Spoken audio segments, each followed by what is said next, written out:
This is Rising from the Shadows.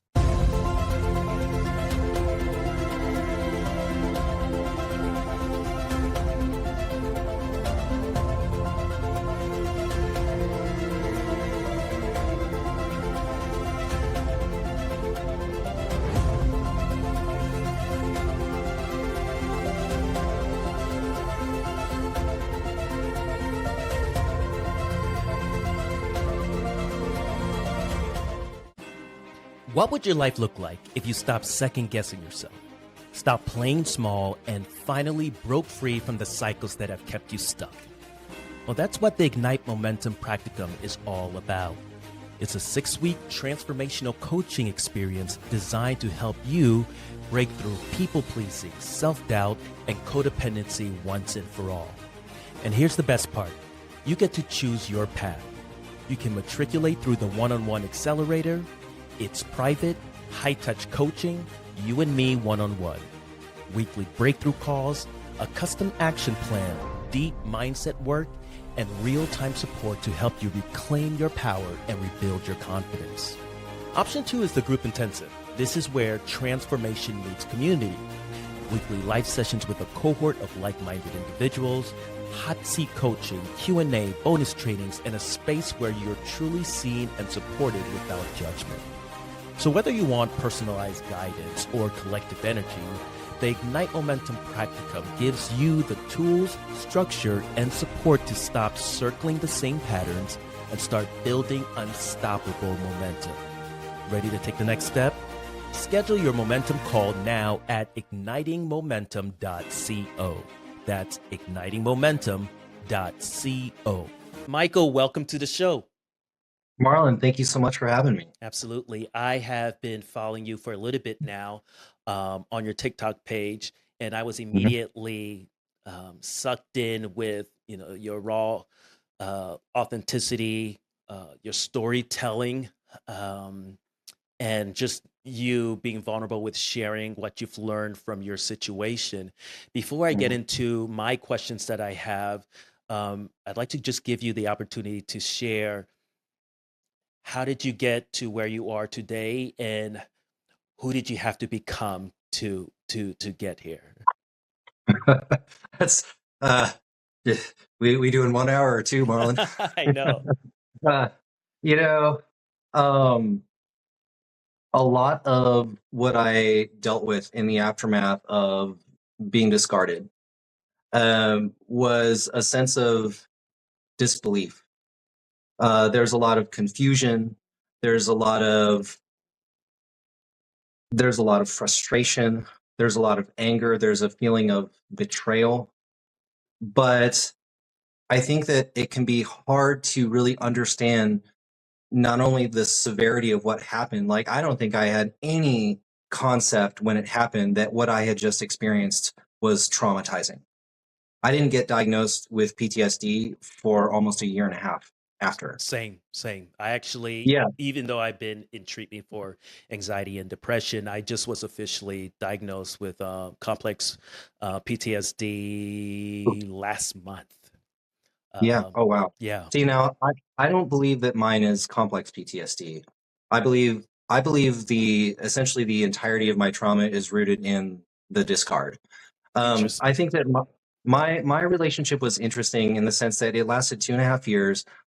And while there were behaviors and patterns that sort of got worse toward the end, it's almost like we weren't together quite long enough, or maybe it's because we never cohabitated, that a lot of those behaviors never really reached the extreme sort of Jekyll and Hyde point that they reached right at the very end, right before the discard.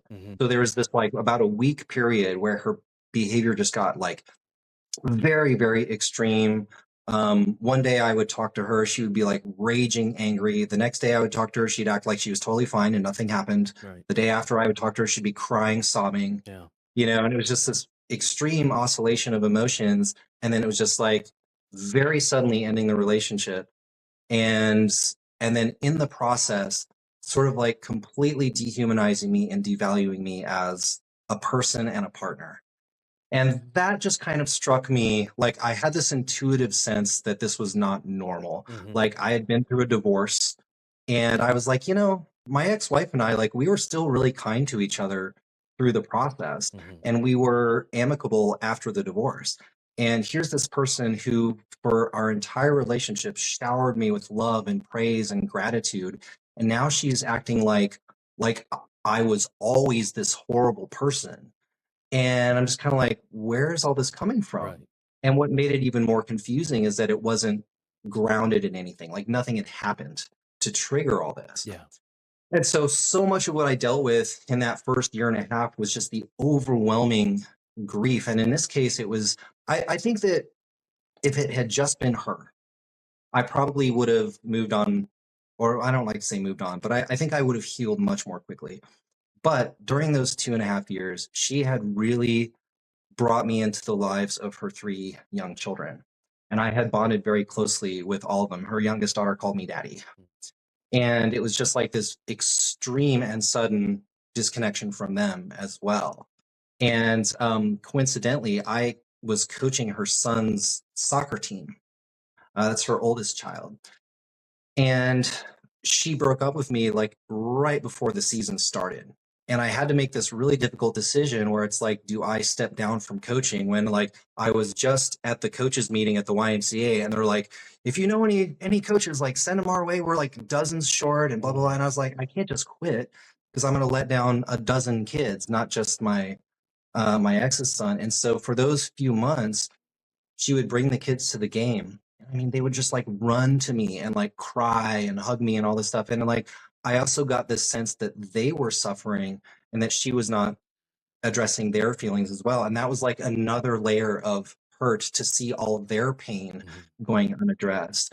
And so I kind of went through sort of like this long period of just learning to cope with all these overwhelming emotions, learning how to sort of just navigate that space. And that's a big part of what my trauma therapist helped me do. And then the diagnosis of PTSD was a huge change because because the first thing I thought was, well, like the way she said it, she listened to me talk about all the things that I was experiencing. And she just kind of, she puts her hand on her heart and she says, Michael, everything that you have told me is a symptom of PTSD. Yeah. What you have experienced is relational trauma. And when she said that, it's like the wheels started turning, and I was like, trauma does not come from normal, healthy relationships. Right. It comes from abuse, period. Yeah. And so that's when I was like, I think that this abusive behavior didn't just suddenly appear at the end. There had to have been patterns leading into it. Even if what happened at the end was the primary trauma, there still had to be all these other things. And so that's when I started really diving deep, learning about the cycle of abuse, learning about the sort of like cluster B traits. Hmm. And that For like people just, who are listening and don't understand what cluster B traits are, can you go into that a little bit? yeah. So cluster B is, I mainly think when with regarding to abuse, you kind of have the big three, which are borderline personality disorder, narcissistic personality disorder, and antisocial or psychopathy, Yeah. um, APD. And essentially, borderline sort of presents as a like really intense emotional dysregulation, very like hot and cold. I always think there was a song that came out in like the 2000s, like the aughts, and it was the lyrics went, I love you, I hate you, I Yeah. can't live without Yeah. you. You know what I'm talking Yeah. about? I Yeah. was like, that's the Space. borderline anthem. Wait. What? No. Is it Flida? Oh man. I can't think of it now. But I I know literally you. was I know you listening know it the this melody. weekend. I was at my friend's house and we were talking about old music. But I know exactly what you're talking about. Yeah, and then narcissistic personality presents as more control and more sort of covert manipulation that sort of happens over a longer period. And then I personally think this is just kind of my judgment, but when I hear especially women talking about having been with men, like one of the women I follow on TikTok was strangled and beaten to the point of having a subcranial hematoma, Mm. after which her husband imprisoned her in their house for about a week, where she was drifting in and out of consciousness. And when I hear those kinds of things, I'm like, that's not narcissism, that's psychopathy. Right, right. That just absolute That erosion of goes empathy. That beyond control. It goes beyond manipulation. That it's battery. absolute It's cruel. yes, it's cruel. It's yeah, yeah. Yeah.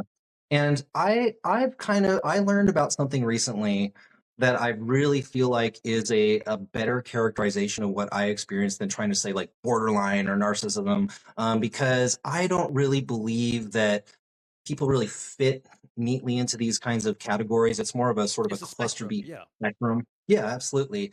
But vulnerable dark triad. When I heard that, vulnerable dark triad is borderline vulnerable narcissism and secondary psychopathy, which is basically psychopathy that's based on trauma rather than genetic traits. Hmm. And when I see that, I think about, like what are some of the antisocial behaviors? What are some of the narcissistic behaviors? What are some of the borderline oriented behaviors that my partner engaged in? And it's just like, oh, that's totally it. But I sort of see abuse as abuse is characterized by that cycle: idealize, devalue, discard. Yeah. And that's something that I really try to hammer home in my videos.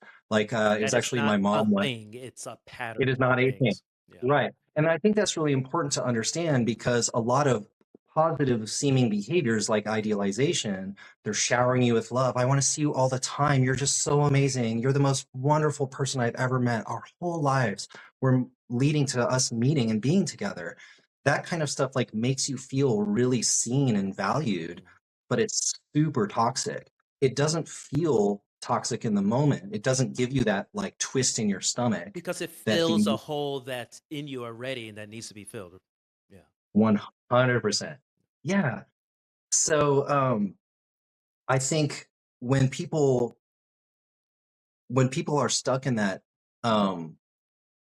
cycle of abuse, um wait, sorry, I totally lost my train of thought. That's okay. Um um no, oh, I was going to say that it's learning that that cycle of abuse that is really what enables you to parse out, like, okay, this wasn't just a circumstantial behavior. Like I always say that if your partner comes home after a long day and they're stressed out and they throw a little tantrum and take it out on you, Hmm.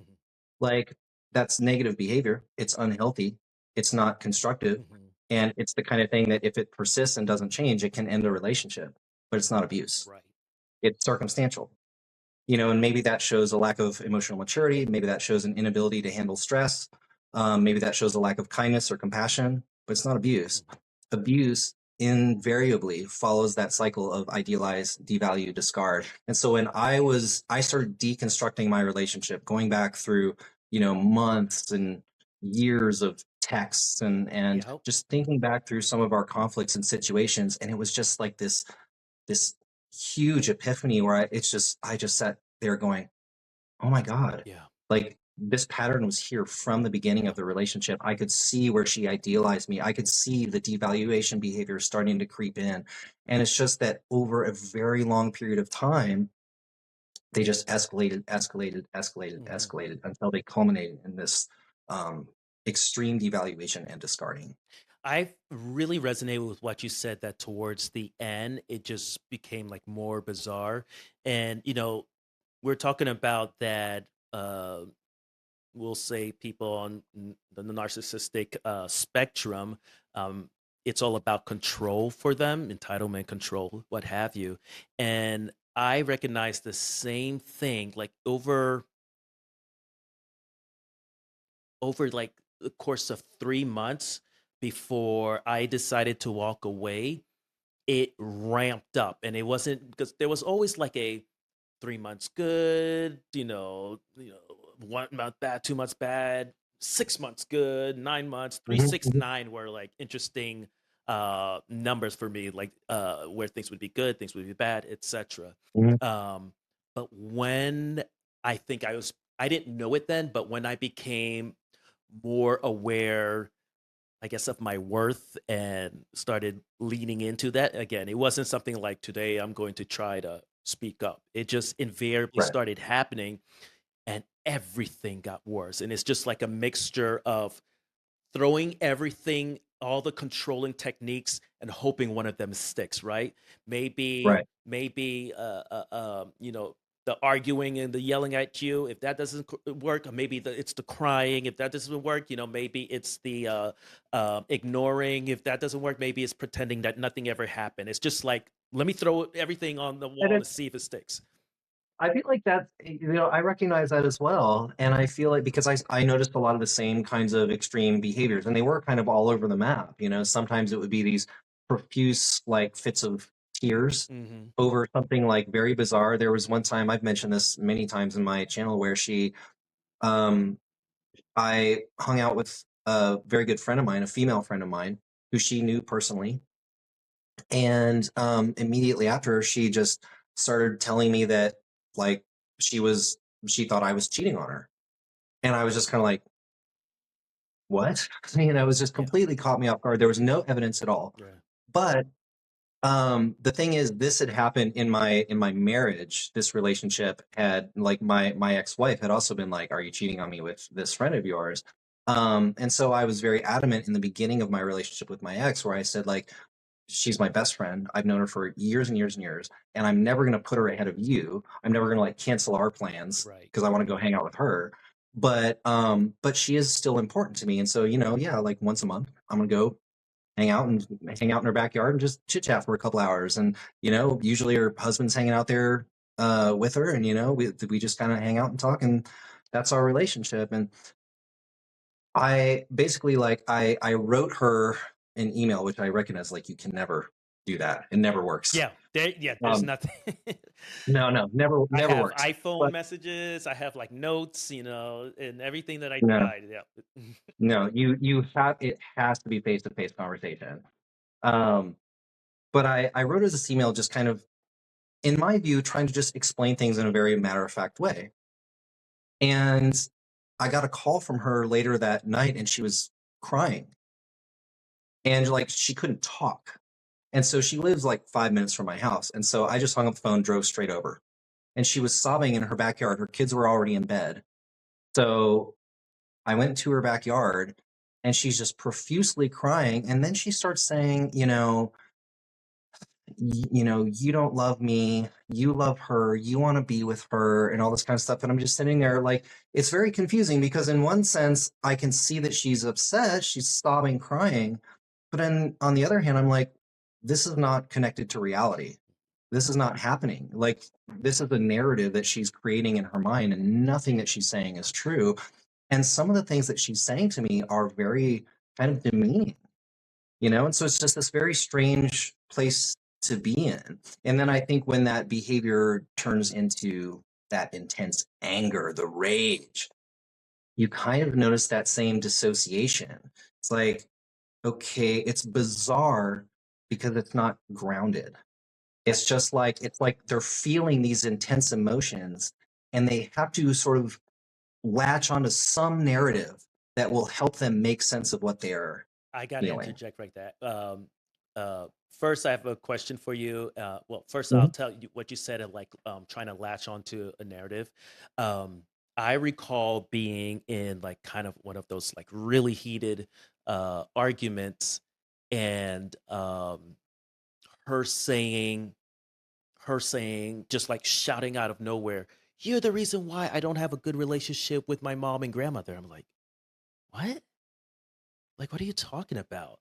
Your grandma, Yeah. and I was like, your grandmother fills up the room and doesn't let anybody, have space. So it's hard for anyone to connect with you. And you told me that you had a hard relationship with your mother since you were a teenager, to the point where, you met with the priest to see if you guys could like fix your relationship. And so when Right. I challenged her on that, um, she's like, "You're right. I just wanted to have something that I could come back to you with," because she was quote unquote losing the argument. And You know, so I have to say that's actually a pretty rare level of self-awareness in that it was situation. one of the only. This is actually really interesting because towards the end, there was like a sprinkle of, "Let me show you that I'm aware, to let you know I'm Mhm. getting better." Um, And I think that's where the difference between NPD and BPD. I feel like NPD is like more intentional. Manipulations are intentional, and BPD is just like severe dysregulation. And Yeah. it's not saying I'm doing this because I want you to do that. Um, so it goes back to let me try this and this and this to see if I can regain control of the situation. Mhm. I think it's a very, very much like a subconscious, um, just like a little bag of tools that their brains are subconsciously rooting through. Mhm. Because what's so profoundly tragic to me about it is that by far the best way for them to navigate that would just to be like, "You're right, babe. I shouldn't have done that. I'm so sorry I hurt you. How do I make this right?" Right. It's just like, there you go. Now you've laid the groundwork to actually start healing. But it's like the lengths that they will go Yes. and the cruelty, the deflection, the projection, the blame that they will engage in simply to avoid Any any measure of accountability. accountability. Yeah. Yeah. Yeah. That is what is so astonishing. Because especially because very often it's not accountability over anything that's like that big of a deal. Right. You know? Right. Very often it's like, hey, there's nothing really happening here. Like I see you kind of you got in your own head. We're And it's all like, hey, we've all been imperfect. there. It's like not a big deal. Yeah. Yeah. Yeah. And it's like I can totally accept and one of the things that I challenge myself on, just sort of recognizing that my partner had some of these sort of like BPD oriented tendencies, is I asked myself, if I were in that situation now, what would I do differently to sort of meet her where she is? Mhm. And I recognize that there were certain things that I could have done differently. Like, for example, one of the things that I very strongly regret is that right toward the end, she had sent me this kind of just kind of a catty, angry text. And I was upset because this had happened a number of times in our relationship. And I had a text message exchange with her from about 2 years prior at that point, where I directly asked her, please do not send me these kinds of texts. Like if like I want you to come to me, I want you to feel like we can talk about anything. If you're upset with me, it's okay. But you can't just come at me with a text. I need you to engage with me as your partner. I need to know that you care about my feelings too. And so to basically have it still happening 2 years later, there's this kind of like, kind of feeling. And what I should have done in the moment is let her know that I was upset and I wanted to talk about it later. Instead, I just didn't reply. Yeah. And that she internalized that as he's rejecting me, he's giving me the silent treatment. And, it was fully my intention to come back to her later and talk about it.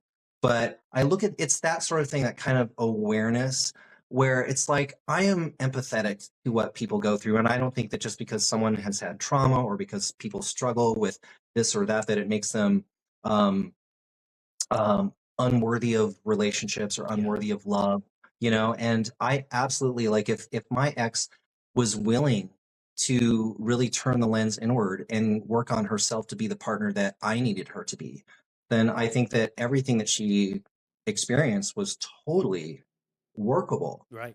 But it that I believe that what a lot of individuals like my ex likely experienced is that when they were growing up, being like making a mistake, getting on the wrong side of mom or dad, it wasn't just like you did something bad.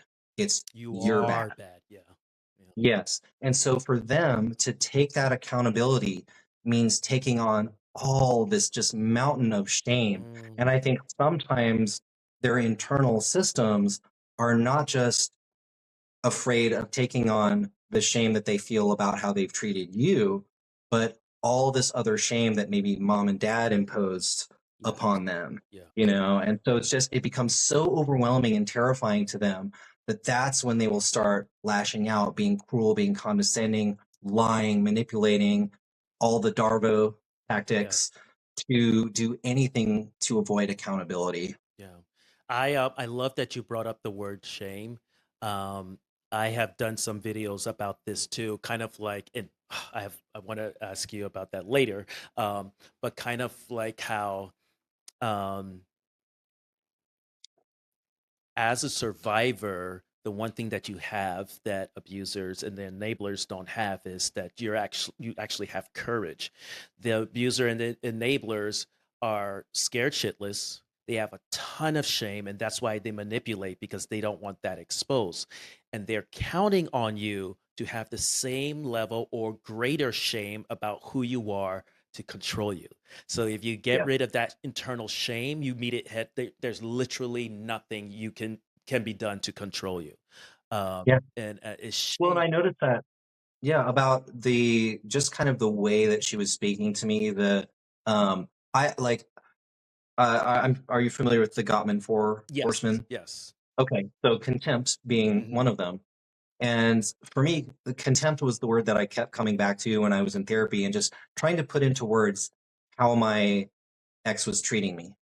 And it was that she was always treating me as though I was beneath her Mm, and that I was unworthy of even just the most basic decency, compassion, kindness, understanding, acknowledgement of my reality and my feelings.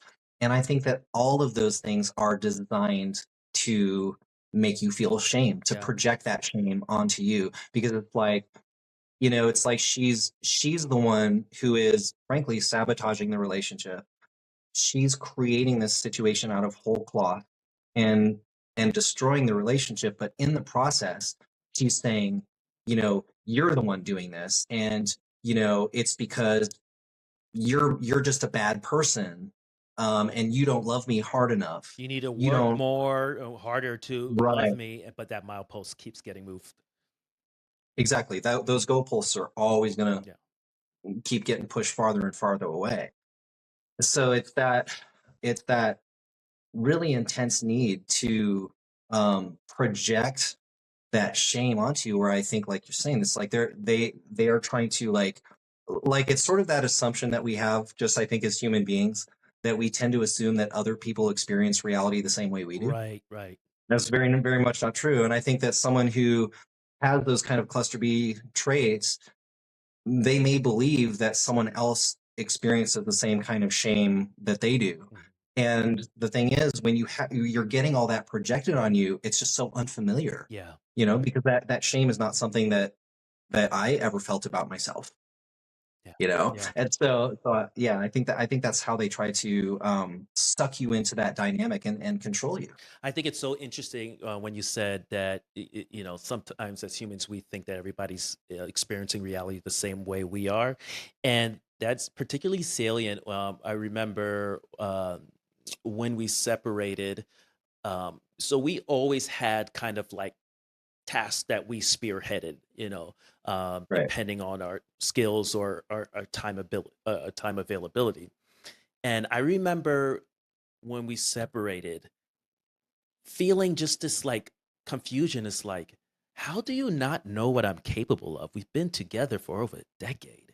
Um, and so when it came to like child duties, that wasn't hard for me. And like, my story. I have been cooking and cleaning and doing laundry and ironing since I was 9 years old. I'm a Haitian immigrant. Like, they start you early, right? Right. So all those domestic things, so easy for me, never an issue for me. I mean, like, every my parents were religious. We grew up Seventh-day Adventists, and every Friday before Saturday, me and my brothers would clean the house from top to bottom, right? So I've never been a pigsty or anything like that. As a kid, each one of us had us a different day of the week to cook the meal for the week. I Oh, I was love that. I was heavily prepared to be an adult. Um, and so it was interesting to me as I observed her attempting to put burdens on me that were not burdens at all. Interesting. And it's like, me, all the adversity that I've gone through, and I've literally always come on top. Why do you think this is the thing that's going to sink me? Um, and it's funny. My former father-in-law said this in his speech at our wedding. uh, Talked about how amazed he was at my ability to manage adversity. And he started going through a little bit of my history. You know, when this didn't work, you joined the Marines, and then you did went to college, and da da da. So it's interesting now viewing all these little attempts to make life difficult enough for me to give up. It's just like laughable. It's laughable. Yeah. But what I know is back in the day, you know, men weren't the ones cooking and cleaning and stuff like that. That's your experience as a father, that you don't have the ability to do that. So you assume that that's my experience, right? Yeah, that's Um, extraordinary. and I was amazed that as soon as we separated, even though technically I had 50% more of responsibility, my life was so much easier. Yeah, that doesn't surprise me at all. Yeah. Doesn't surprise me at all. Yeah. Yeah. Wow. So we talked a lot about kind of the dynamic. Let's talk about breaking cycles. So most Cool. survivors, like you and I, we don't even realize that how in our uh, relationships, whether it's romantic, platonic, that we tend to replay a pattern that now I realize was just a part of me begging to be healed. Um, but it took for me like an intense amount of clarity to put me on that path of healing. So I wanted to ask you, was there a moment where it just clicked, like what you were in and that you needed to heal and separate yourself from that situation? When did you know you had to break free and chart a different path? When I was diagnosed with PTSD. And so it was in the context of essentially like I had gone through quite a bit of therapy, but I had actually started tapering off therapy. And I was kind of in this mindset of, it's time for me to start living my life again. And so it was So just this was me trying post to, separation? correct, Okay. correct. So this is just me trying to make friends again, just get out of the house more because I was very isolated when I was healing, or when I was not healing, but really in the midst of Yeah. a lot of those really intense emotions and grief. Just me trying to get out more. I started dating, and I just started running into all kinds of emotions that I were just radically unfamiliar to me. And so, for example, I was dating this woman who, incidentally, 2 years later, after about a month, we were like not for each other, but we're still friends. Like 2 years later, which I think is awesome. Um, but when we were dating, like it was great. Like we had great rapport. She was very communicative, very intentional. All the kind of things that I look for when I'm dating someone. And my nervous system was going absolutely haywire. Mm. Like I was constantly like catastrophizing. I was hypervigilant. I was like not sleeping well. If like there was one day when she had been out of town and we had talked prior and she was like, I'm going to be back in town around this time. Maybe we could do something that evening, go out to dinner. And I was like, yeah, that works great. Just let me know. So she texted me about like 30 minutes prior to when she had told me she would, which I thought was awesome. And she was like, hey, just to let you know, I'm about an hour out from town. And I said, hey, no problem. And I said, I've got a photo shoot coming up. Why don't I just text you when I'm done? And she said, that sounds great. So I did the photo shoot, talked to her or texted her and got no response. Mm. And I didn't hear from her for like 5 hours. And like during that 5 hours, my brain went to all the dark Sure. places. And, like she's just looking for a reason to reject me and all the things. And then like I had to sort of talk myself through it like, okay, what do I really know? What's going on? And fortunately, by that point, I had enough therapy to understand that what I was feeling was abnormal. And I sort of said, okay, this is what I need to do to kind of work through these emotions. And then she texted me at like 8 o'clock and she was like, oh my God, she had been leading a retreat for the whole weekend. And she was like, I am so sorry. I got home and like, I've just been working so hard the whole past week. I just crashed and slept. Can we reschedule for like, tomorrow? And I was like, Yeah. Yeah. totally. And I realized, it was no big deal. but just the way that my brain had gone absolutely haywire. And that was something that my therapist really caught on to. But when I was deconstructing my abusive relationship, I didn't just deconstruct that relationship, because the other part of it is not just what happened in this relationship, but why was I drawn to her? Yeah. And, Yeah. what were and what do my previous relationships say about me as well? And so I went back through all the 5 or so long-term relationships that I've been in and just kind of tried to understand that dynamic. If this podcast speaks to you, if you're on the path of healing, reclaiming your voice, or just trying to piece together who you really are after surviving the unthinkable, I want to invite you into a space where you don't have to do it alone. Join our Facebook group created for survivors, cycle breakers, and people rebuilding themselves from the inside out. In there, we go deeper. Weekly prompts, live streams, raw conversations, and a whole lot of people who just get it. No pretending, no pressure, just truth, growth, and community. Search Rising from the Shadows, The Path to Reclaiming You on Facebook, or hit the link in the show notes to join the community. And it took a lot of reflecting and processing. My father passed away from Alzheimer's last year. In his passing, that kind of gave me an opportunity to really reflect more on my own childhood and some of his behaviors and some of my experiences, like being bullied. And over time, I started to see this thread. Like, I never imagined myself, Marlon, as someone who would have childhood trauma. But as I started working through, I started saying, I did. My material needs were always met, and my mother was always there for me. And I think she's the reason why I'm not I'm not a lot more messed up. Mm.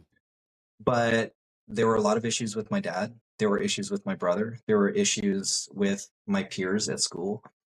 And I experienced a lot of traumatic things that made me socially isolate, that made it difficult for me to have friendships, that made it difficult for me to have romantic relationships.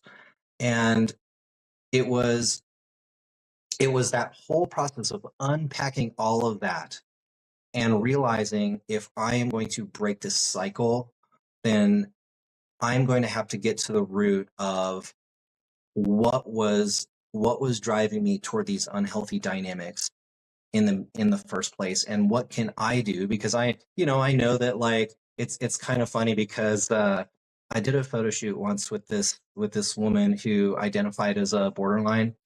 And, like, she and I, we did it was about a 40-minute photo shoot, and then we probably talked for like almost 4 hours. Oh, well. And, like, and I'm like, as she left, I was sort of like, man, I was like madly attracted to this woman. And there's that part of me, Interesting. Yeah. I'm kind of like, there it is. Like, there's that part of my brain that is just really drawn to a certain personality. And so what's funny is that through this process of healing, and especially in the last like 6 months. So I haven't done I stopped therapy. Like, I had a little drop in over the summer. And then it was, believe it or not, the combination of starting my TikTok channel and starting ballet that were just like radical changes in how I was able to regulate my emotions, how I felt about the situation, what I knew about the situation. And I noticed that who I was attracted to started to shift. And it was funny, because I was having a chat with Chat GPT one night, and I asked it to tell me, like, here's this woman who I find really, really attractive, and these are all the things that I find attractive about her. And it's like, what does it say about me that I'm attracted to this woman?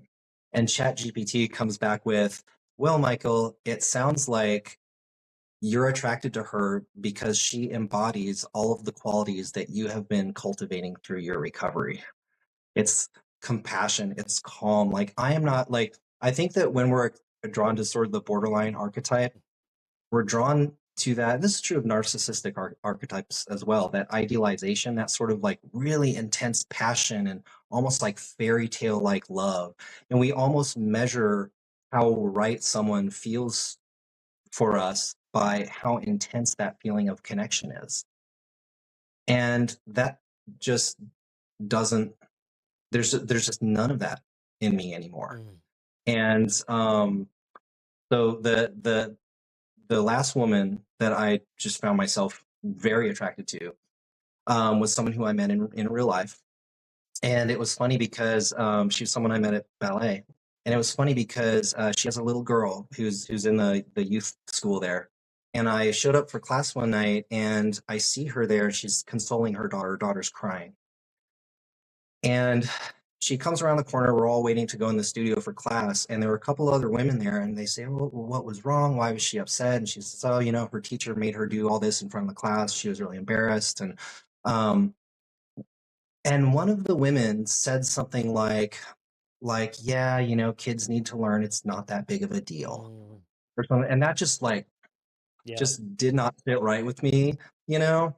And then this woman who I'm quite fond of, the mother, says, I know, but at that age, it is their whole world. And I was just Yes. like, Yeah. that was so attractive to me. And I realized that it is that calm. It is that sense of ease and safety rather than that sense of intensity and excitement that Yeah. draws me toward someone today. That I am so happy to hear that I can relate about um, being drawn to the maladaptive behaviors. I think for me, um, because of the way I grew up, fairly isolated. I was homeschooled. Um, Mhm. we were raised in a cult, so that also isolated us.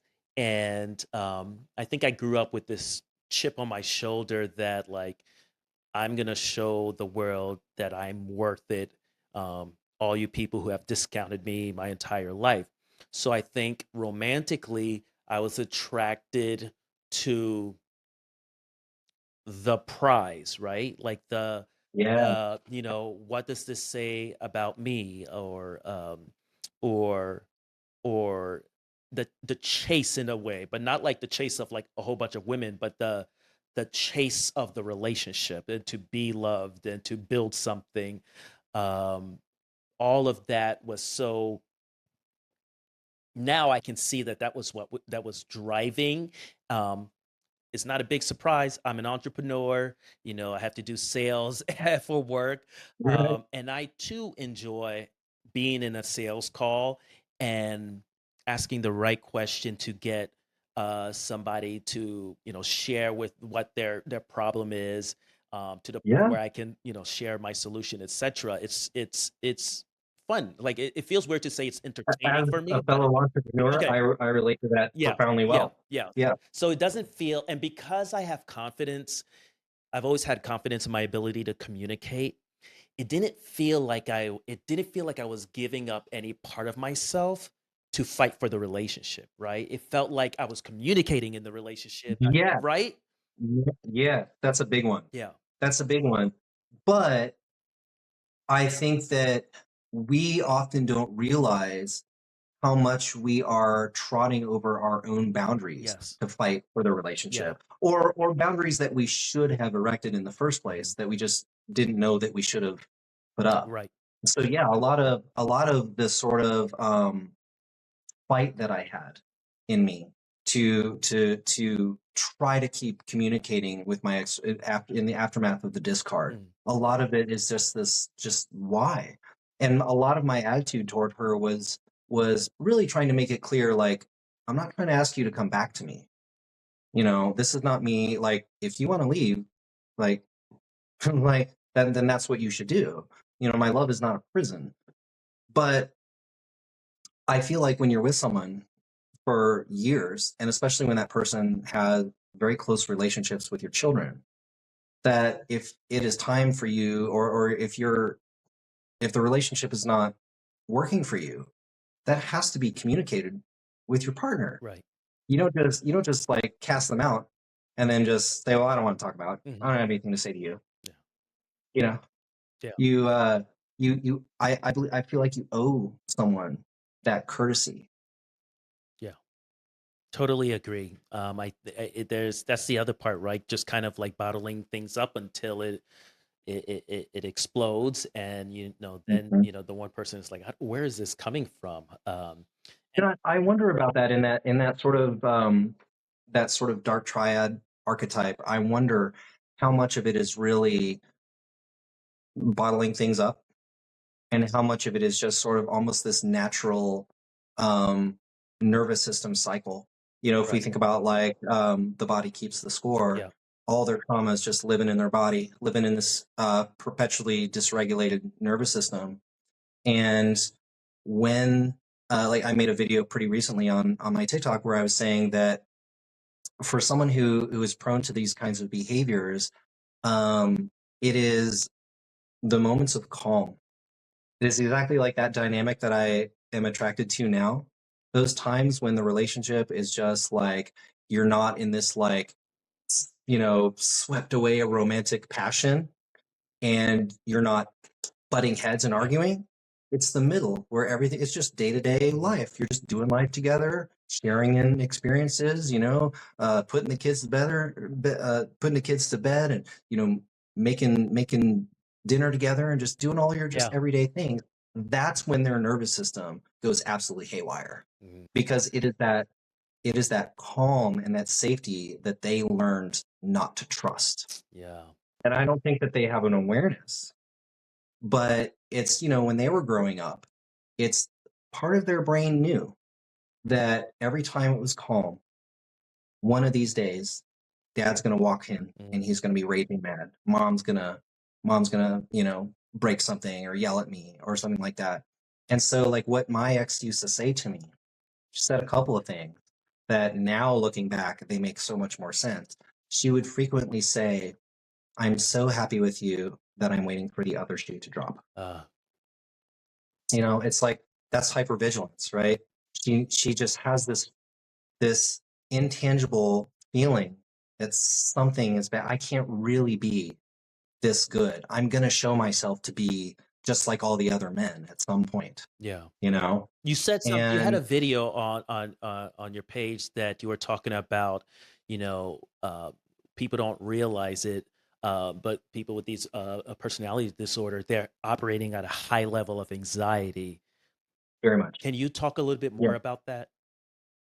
Yeah, and that's exactly where that anxiety lies, because that cycle of abuse, the idealization and devaluation behaviors, are attempts by them to regulate their anxiety. And what I think is interesting is that, like, the butterfly feelings, when you're meeting someone and you're just crazy about them and you're falling in love, those butterflies are anxiety. And a lot of that idealization is their attempt to just be so swept away in all these positive feelings that they can kind of push that anxiety way, way down and not feel it. And the same thing with devaluation. They have all this anxiety about the relationship, but by provoking you and getting you to sort of fight for them, fight the Yes, relationship yes, or the relationship, and maybe, just maybe, change your behavior. Maybe you erode a little bit more of your autonomy, mm, of your life outside of yes, the relationship, to become a little bit more enmeshed each time there's a conflict like that. You just you just lose a little bit more of yourself, but that is an attempt by them. It's a subconscious need for control. But what they're trying to do is calm that anxiety. And so that's why you'll so often see, like everybody who I've ever talked to who has experienced devaluation behaviors, one of the common threads is it just comes out of nowhere. It's like everything seemed like it was fine. Like, yeah, babe, we were just like on vacation and just had a great time together. And you were just telling me yesterday how much you love me and everything's going great. And now she's just like completely losing it. And you just kind of go, wait a second, I thought isn't isn't everything fine? Like, what's this really about? And so those kinds of those kinds of patterns start creating, ironically, it starts creating that same anxiety in us, yeah, and we start losing our sense of safety when we have those sort of calm and quiet moments with our partners, yeah, because then we start knowing that it's just a matter of time before the devaluation behaviors start to come in. And that is what is so difficult, I think, like when you were asking me before about breaking the cycle, it's like when we get out of these kinds of relationships, we have started to be a little bit conditioned, Yeah. not ourselves, not to trust that calm and that quiet and that safety. And that I think is very difficult to kind of work through, especially since, a lot of times we're single Yeah. and Yeah. it's like, until you're really starting to connect with other people and confront those feelings, it can be hard to understand what exactly you were going through and how to heal it. You just shot me through back to 2013 when you said, um, and essentially that they generate situations to have you fight for them in order to calm their anxiety. Yes. Um, I had no awareness of what was going on back then. It was still very early on in our relationship. And I remember that she was over my apartment, and I don't know what argument we had. But she was at college that time, so on the weekend she would bring her laundry basket and things like that. So she packed up all her things, in her laundry basket, and she started walking out the door. I did not chase after her. At that time, I had a fairly high level of self confidence. I was doing well in the Marine Corps. I had been meritoriously promoted a couple of times. I was well respected. I had money. I had prospects, things like that. So I did not feel the need to like run after her, and she stopped before even going out the door and said exactly that, like you're not even gonna come after me and like, ask me to stay. And I'm like, if you want to go, you can go. Like, and I realized that that was one of the tests. Now I realize that that was one of the tests. And this will go to something else. You talked about learned helplessness and parentification, but that was Yeah. one of her. That was like kind of an onboarding test to see if I will accept the parentification of her feelings, um, and then it That's right, really accurate. yeah. Yeah. And Yeah. then the reverse about my own anxiety about the not feeling good about the calm is when I realize that because I'm very intuitive, or maybe let's just call it hypervigilant. When I cannot read somebody, it just gives me like so much anxiety. And it's not like I'm actively trying to read them, but when I realize I'm not getting data in an interaction, that is what kind of makes me work even harder to understand like what's going on, to Yeah. sell Yeah. Yeah. myself to them or what have you. And in those Yeah. moments, before I started doing the work, that was like my obsession, to prove to you that I am deserving of your attention, your respect, um your smiles, like whatever, right? I um think that is so deeply played into that abusive dynamic. And I remember there was a time, this would have been like fall of 2021. And so around this time, I was coaching her son's soccer team, very heavily involved in her life and her kids' lives. I mean, aside from us not cohabitating, we were we were very much, doing life together. And I remember one time, just kind of out of the blue, I get this sort of long text from her, and she is basically telling me that she just feels like I don't really want to be around her and the kids, and that she's just not really sure if I really want this relationship and all this kind of stuff. And I remember this sort of mix of like where's this coming from, but also having the self-awareness to recognize that it wasn't about me. mhm. And I think that that happened actually several times in the relationship. And so what I would do is, like, in that situation, I said, okay, let's start a couple of things. I said, how about if like every Tuesday night, she would always have the kids on Tuesday. And I said, Tuesday night's game night. Let's just make it like family night. We just every Tuesday we'll do something as a family. And then we also agreed that every other Sunday when she had the kids, we would do like a family breakfast. And like, that really went a long way, and it was after the relationship that I started to realize that in fact, when you are partnered with someone who has that kind of anxiety, it is exactly those kinds of ritual that help them navigate their anxiety. Right. But what very often happens is that if you don't have the wherewithal to identify that and say, okay, here's what I can do, and I can, let's work on creating this new ritual, and maybe that will help you to navigate that. But if it's just always like reacting to their reactivity, Yeah. Yeah. then you just get stuck in this perpetual cycle where it's like everything seems like it's fine. Hmm. And then one day you're getting raked over the coals for not loving me hard enough, Right. not showing up as much as I want you to. Do you really love me? Do you really want this relationship? And it's like, man, the speed at which they can tumble down that rabbit hole is kind of shocking. Yeah. It can literally be like, you know, well, I sent you a text earlier today and you didn't respond. And because you didn't respond, maybe I'm just not important to you. And if I'm not important to you, maybe this relationship's not important to you. And in the back of your mind, So you're thinking where did like, this come from? I, yeah, and I'm just like, I saw your text. I was with a client and I forgot to reply. Like, but like in their mind, they will just tumble so quickly to this very, very, very dark And place. meanwhile, they won't give you the courtesy of assuring your anxieties about the relationship. It's one way. You That's the point of creation. that yes. You what you said, it just like brought me back to 2021, or end of no 2020. I started my business. 2021 was a rough year. The pandemic, For all of us. and I was trying to start a business in that time, a financial advising business at that.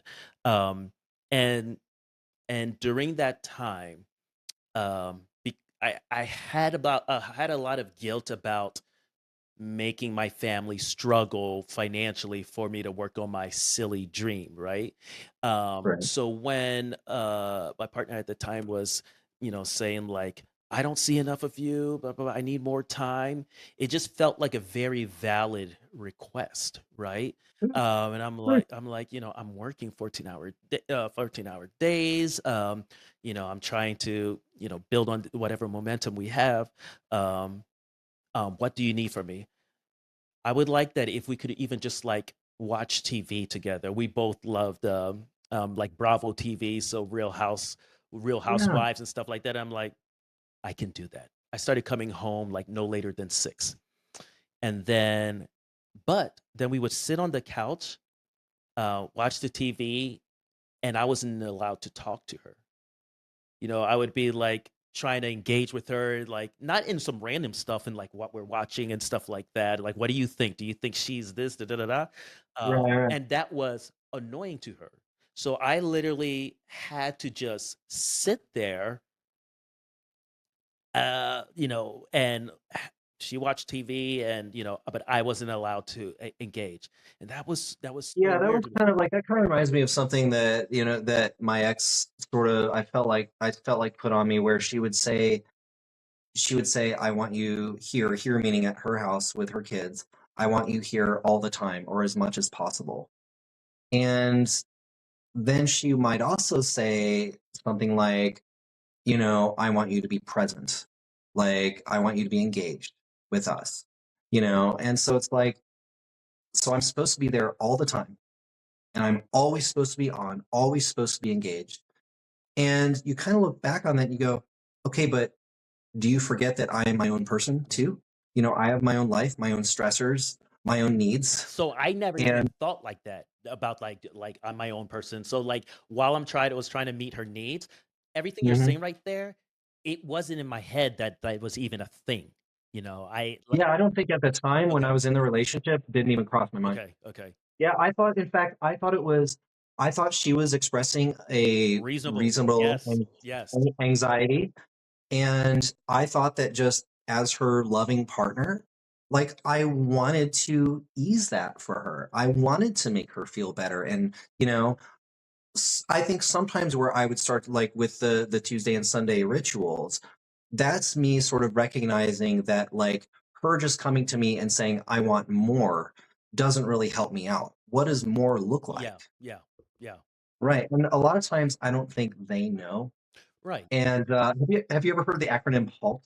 What is it? HALT, HALT. No. So it actually comes out of like abuse, like substance abuse recovery. Um, but a good friend of mine who's actually diagnosed borderline told me that her therapist had used this with her. And if you are hungry, angry, lonely, or tired, you need to take a step back before you go to your person Yeah. and bring them these things, because those four emotions, especially loneliness, I feel like is an emotion that it is very natural for us to feel like it is someone else's job Hmm. to fix that feeling. But all of those things put us in a, a precariously regulated place where we can just fall off so easily. If you're an event organizer, HR leader, or educator looking to bring a powerful voice to your stage, someone who speaks truth, ignites momentum, and empowers your audience to rise above what's held them back, then I want to talk to you. My keynote, Rising from the Shadows, is more than a talk.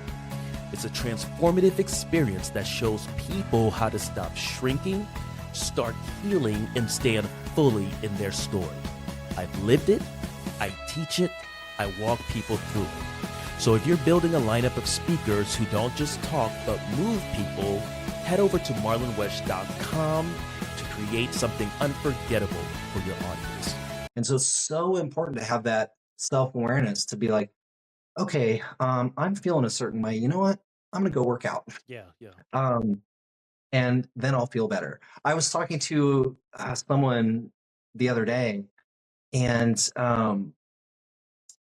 they were he was talking about his mother, who is sort of like a textbook borderline. She's like almost 80, but remarkably, she still like shows really intense borderline like Yeah. tendencies. And he was saying that, she would have this huge emotional reaction to something. And then literally what he could do is he could say like, his daughter might say like, "Oh, hey grandma, you want to go shopping with me?" And she's, "Oh, okay." And all that dysregulation just stops. Yeah. And it makes me think of my ex's youngest daughter when she was like 5, 6 years old. And, she could just be having like the biggest like kind of tantrum. And then you're just like, "Hey, shiny thing over Yeah, here." And they yeah. just kind of go, "Well," and the tears Yep. just immediately stop. And it's really kind of bizarre Which is a to good see point because uh, people with these disorders tend to be stuck at a developmental age. that that's exactly it. Yeah. And so that's where I was going with that. It's so bizarre to see that kind of dynamic happening in an adult. Right. And I think that it's not normal for us to see that dynamic in an adult. And so we want to sort of approach it as just like a normal adult circumstance. But we don't realize that we are being parentified Right. in the moment, that they are placing us as being responsible for their emotional Yeah. state. And if we can't meet that burden, then that's when we Yeah. become devalued and discarded. You say something in another video. I went down a tangent on your page, and I was like, "You're the only person." I've been saying this and I think in some of my earlier episodes when I go into NPD and kind of like the cycle of it. But Mhm. I haven't heard other creators or professionals use this specific phrase, plausible deniability, and Okay. you saying that like these requests just seem reasonable. I'm like, yes, like there is nothing like a huge red flag that's like, no one's asking you to jump off a bridge to show me you love me, right? Like that's not happening. Right. So asking to spend more time with me, that's reasonable, right? Um, Right. asking, because I was in my business and maybe you had some anxiety about how much money I will be earning, so you want me to print out a list every week of every single sales conversation that I have and what's the potential like pipeline. That seems reasonable, right? But it just kept going. Like, how do I assuage your anxiety? How do I assuage your anxiety? Um, and then when you talked about halt and especially the loneliness, it made me remember I was having a scheduled meeting with someone. My partner knew what time it was. We had agreed to meet for lunch or something like that later on in the day. She was home that day. I'm in the meeting. My phone is going off. My phone is going off. Um, I glance my phone to see what's going on. I'm not getting any texts or voicemails. So I'm like, if there's an emergency, you're gonna try different ways to like get a hold of me, right? But none of that happened. Once I finally got out of the meeting and reached out, it was a complete meltdown about like, I was trying to call you. I'm like, you knew I had this meeting. I was not available.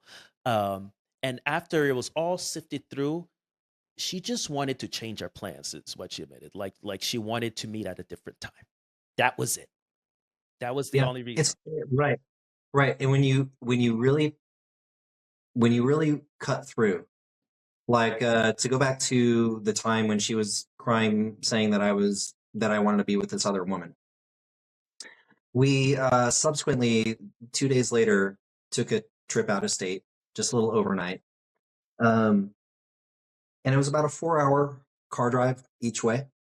And so during the car ride, we talked through that whole situation. And one of the things that I do regret is that I didn't push harder for an apology for accusing me of cheating on her. Yeah.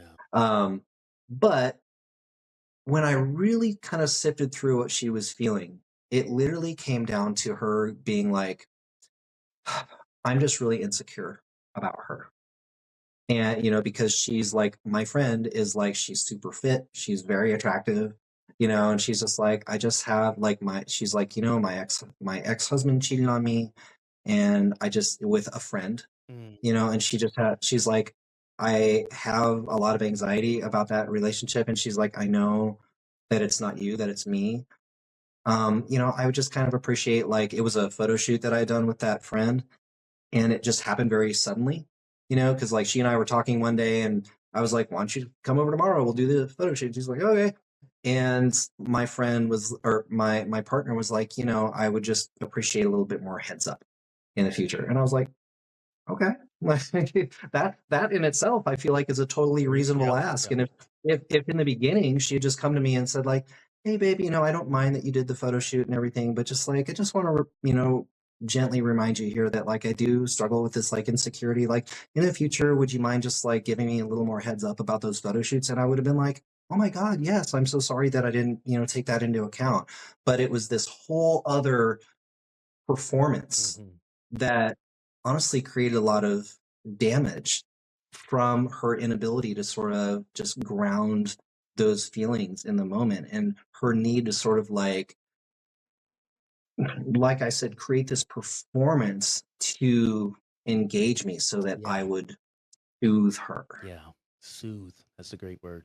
Yeah, yeah. Mhm. That's something my therapist said. Um, I remember expressing frustration that when during that final devaluation, when she was just like absolutely laying into me and saying all this horrible stuff, I ended up apologizing. And it's like, I'm so sorry, like this, I've been really busy with this, and I didn't mean for that to get in the way of us, blah blah blah. And I was talking to my therapist, I was like, that was ridiculous. I had no reason to apologize. I had nothing to apologize for. I hadn't done anything wrong. And my therapist just, she says, you were trying to soothe her. Yeah. And I said, yeah, that's exactly what I had adopted this strategy where if I was the first to apologize, then it would very often like take her down enough that we could start to have a conversation. Mm. And it's only kind of looking back going, yeah, but that's stupid. Yeah, There's no reason that I should just be the default person to apologize. It's like sometimes it's her, yeah, yeah. like It's sometimes it is me. And unrealistic that one person is always the one accountable. It's just unrealistic, right? Yeah, exactly. Exactly. We are getting towards the end of this. I mean, we could go on forever and ever. Um, Beginning healing is not just like one day you come out, you're healed. I love the idea that small, consistent steps can create profound change over time. Can you share a specific habit or action you committed to that seemed small at first, but had a massive impact on your confidence and healing? I know you mentioned ballet. I'd love to hear about that. That's exactly where I'm going. Ballet. So in January of last year, 2024, I have loved ballet for years. I go to all Tulsa has a phenomenal company, and so I've gone to just about every performance for years and years. And it was a friend of a friend who's like this woman in her 50s, and she posts on Facebook. She's like, always wanted to be a dancer, never had the opportunity. Here I am in like my uh, first ever beginning ballet class at like 50 something years old. And I went, that's a thing? You can do that? I just thought that if you didn't start as a child, Right. the ship had sailed. And so I had just missed the first semester by like 2 weeks. Mm. And so I said, since I don't have any dance experience, I'm just going to wait till the fall. And so I started in September of last year. And I thought, so I've been in the fitness industry for 20 years.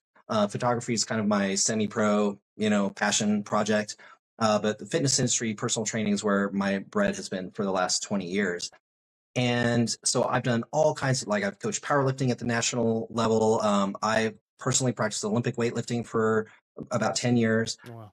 And I was just really having a hard time going to the gym and taking, like, I knew cognitively that physical fitness was really important, but I just couldn't connect with that kind of exercise. And I sobbed on the drive home from my first ballet class because it was such an incredibly empowering experience. First of all, I was immediately struck by, like, oh, this is one of the most difficult things that I'm ever going to do. Mm. And it has been, like, in terms of how it's pushed my body, it's orders of magnitude harder than anything I've ever tried to do. But just the way that my teacher approached the class, like, I credit my teacher, Chelsea, with just really helping draw me in, because she has us all close our eyes. And then she asks, who has this much experience, who has never taken any dance before. And from there, she builds this just very safe, positive environment where she encourages us, like, you're going to forget the combos, you're going to lose your balance, like, but if you think you might have it, go for it. If you fail, it's just information. And she said, we're all at different levels, and all you have to do is come in and try. And so she never had to create that sort of stereotypical harsh ballet Mm. environment for me to feel like she was a tough teacher, because I felt like she was a teacher who pulled the best out of me. And so there was never a single time, like, if I'm going to go for a pirouette or something, if, she might say, if you want to go for the pirouette, do it. If you just want to do a balance, you can do that. And if there was, in my mind, even like a 1 out of 50 chance that maybe I'll get that pirouette, I was like, I'll go for it. Yeah. And it was just that systemically, like, setting all these small goals Mm. and overcoming them, and seeing the changes in my body, like the things that I can do now, even in just my day-to-day life, how I feel. It's just dramatic. I can't believe how my body, how much stronger and more flexible and more graceful my movements are. Um, but more than that, ballet is such a profound movement practice, which I feel, more than anything I've ever done, helps me regulate my nervous system. And I still have to manage my PTSD symptoms. Mhm.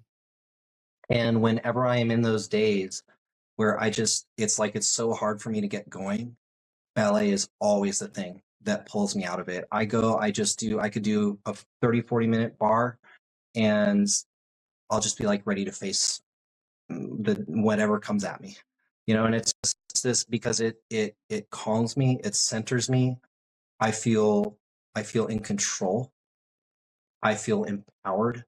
And ballet, because it encompasses such a huge pantheon of technical minutia, there's always something. Every class is telling you something like, hey, you did pretty well at this. This you really did not. So what if we just worked on this or just work on this little movement? You know, your turnout is slipping a little bit when you move this way. What if we just focused on engaging these muscles here and just practice that motion? And over time, you just see all these changes in your capability, and the confidence that it has given me has just been incredible. And it's like I sort of feel like like the vegan CrossFitter, where it's like you cannot get me to shut up about how awesome Mm, ballet is. But it was truly that, along with, like I said, starting the TikTok, where I just heard other people's stories and realized that I was not alone, yeah. and um, I had so much in common with even people who had in so many ways radically different experiences, women who had experienced domestic violence, still coming to me and saying, um, "Yeah, I got that too." Yeah. That those two things. It was like making the decision to explore this new territory. I think I should also say with ballet, there's a huge aspect of it, especially as a man, to like I was the only guy Hmm. for both semesters. There's probably like 3 dozen women, but it was like these are women of all ages and backgrounds and abilities. And like I made so many friends Yeah. in class. And it was just like just a way for me to get out of, I guess, maybe like stereotypically male dominated places and challenge myself in a new environment, challenge me to make new friends and things. So I would always go early and stay a little bit late just so I could talk with some people. And it ended up just being like the highlight of my week every week to just go chat with the friends that I was making, have this really positive experience, and then go home feeling like that was amazing. I love that. I love that. Hold on one second, and I'm gonna edit out this part. I Mhm. realize my computer's not plugged in and it's dying. Oh, you're fine.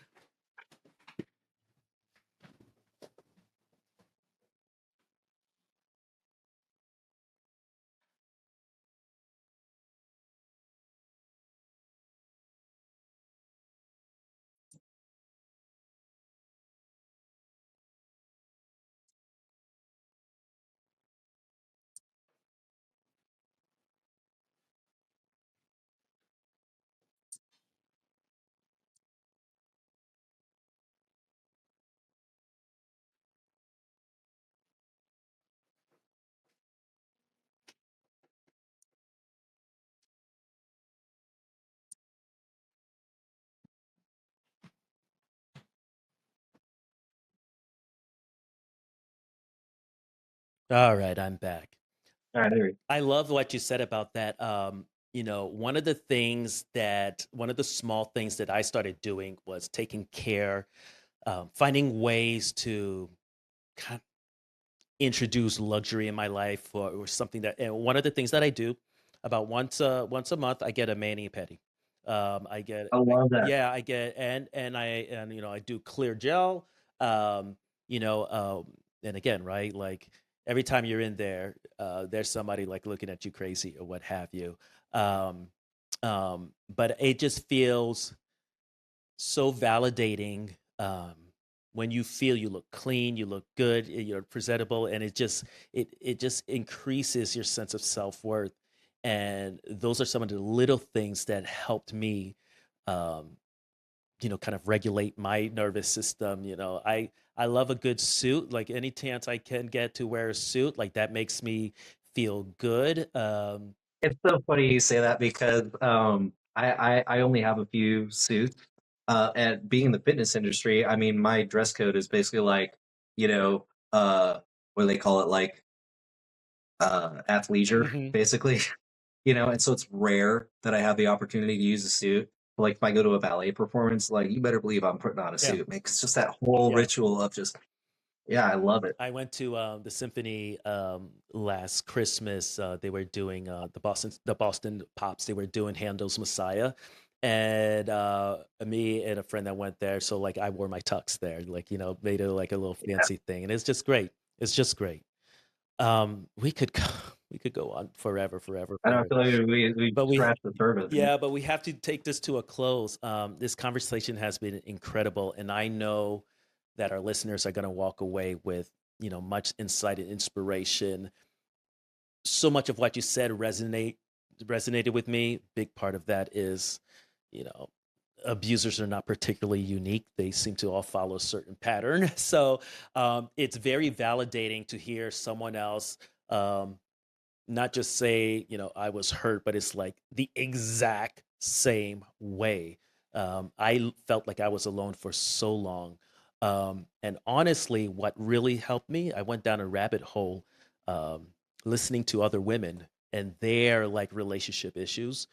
And then I realized, Same. oh, wait, this is happening to me. Um, Yeah.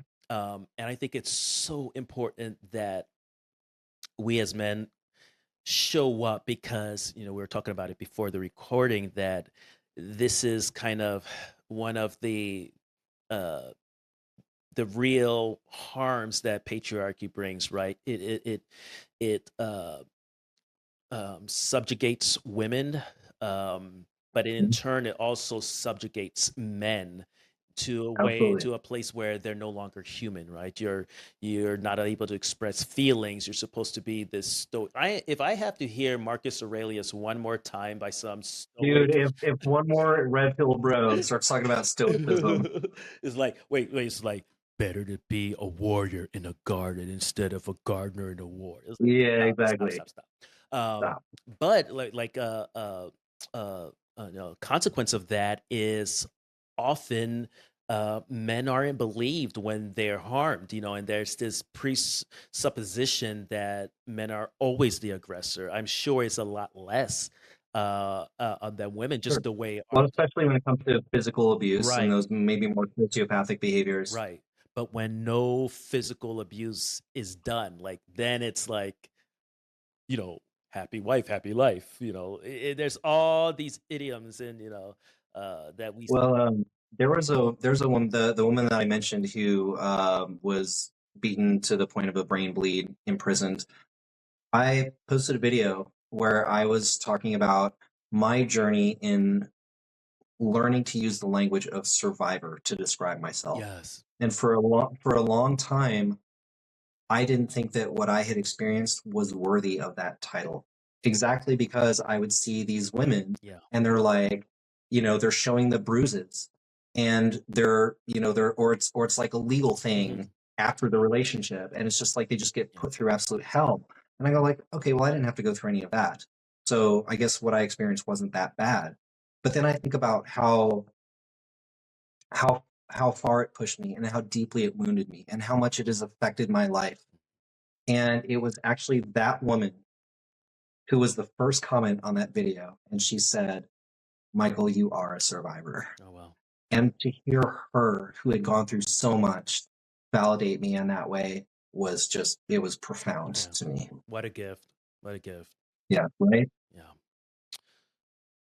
Last question: what does thriving look like to you now, and how does it differ from how you defined it before your journey of healing? Really good question, Marlon. So I moved very quickly from my divorce to my abusive relationship. It was only about 5 months. I've now been single for over 3 years. And what I feel that I have done that I never really had in my life is I have built a life for myself, a peace that I truly treasure and enjoy. And it's not in isolation. I don't believe that being single means that I don't have community or Right. friends or connection. Um, but what it means too is that in the event that I connect with someone, it's it's I know that I am going to want to preserve the autonomy that I've created for myself. And whereas for me before, so much of my validation was external. Yes. And I think so much of what I looked for in relationships and why I was drawn to a lot of those behaviors is exactly because, like, for example, and this might be TMI for the audience, but I'm going to go there, is in my marriage toward the end, I was sort of, I felt blamed for um, our lackluster love life. Mm. And when I started dating my abusive partner, I mean, in that idealization phase, it's like she could not keep her hands off Right. me. Right. And that just 180-degree turn of feeling so rejected and hurt to having this person who's just all about me just made me feel like, well, it wasn't me. Mm-hmm. It was my ex-wife. She was the problem. And I just latched onto it. Hmm. And I know now with that way, like we were talking about earlier, how it's that calm and it's that peace that I find attractive. That's exactly because that's what I experience in my own life. And that's what my relationships are like now. The friends that were toxic and unhealthy for me, I just don't talk to them anymore. And I have very much kind of shifted and realigned who I allow close to me. I am much more proactive in verbalizing boundaries. Hmm. I actually got a message from a woman um, who had seen a lot of my posts and stuff, and she said, um, "Can I vent to you about my PTSD?" And I told her no. Yeah, yeah. And I didn't tell her no in a negative way, but I was like, I'm not a mirror. I'm a sponge. And um, when other people are relating their issues to me, or coming to me to try to understand what they're going through, it's like, I appreciate that you see me as a safe person, but I have to be mindful of my own emotional load. And so the fact that I have what I see thriving as now is essentially this peaceful life where I am not searching for someone to validate me, Wow, because nice. I know who I am and I know what my worth is. And when I feel misaligned, I know I have the tools to correct that misalignment, uh, through my friendships, through dance, through self care, through a new suit, all the things that I can do to sort of realign myself that don't require me to reach for someone else to say, make me feel this way, make me feel good about myself. Yeah. Michael, that's a perfect place to stop. I really appreciate this conversation. I This really was great. appreciate you, Marlon. You're welcome back Absolutely. anytime. All right.